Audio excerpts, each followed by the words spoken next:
எதிர்க்கட்சிகள் கருப்பு பணத்தை மாற்ற முடியாததால் நாடாளுமன்றத்தில் அமளியில் ஈடுபட்டுள்ளனர் என்று பிரதமர் கூறுவது அவரின் பதவிக்கு அழகல்ல என்று திமுக எம்பி கனிமொழி கூறியுள்ளார். சென்னையில் நிகழ்ச்சி ஒன்றில் கலந்து கொண்ட பின் செய்தியாளர்களிடம் பேசிய அவர், அனைவரையும் குற்றம் சாட்டாமல் கருப்பு பணம் வைத்திருப்பவர்கள் மீது பிரதமர் உரிய நடவடிக்கை எடுக்க வேண்டும் எனவும் வலியுறுத்தினார்.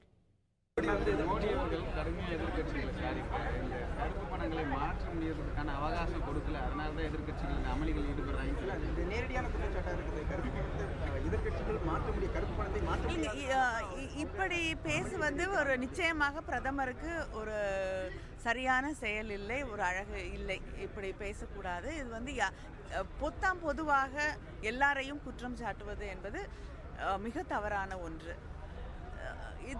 சாதாரண மக்கள், எதிர்கட்சிகள் சாதாரண மக்களுடைய பிரச்சனைகளை பற்றி பேசுகிறார்கள். அவங்க யாரும் தங்களுடைய பிரச்சனைகளோ அதை பற்றியெல்லாம் யாரும் பேசல.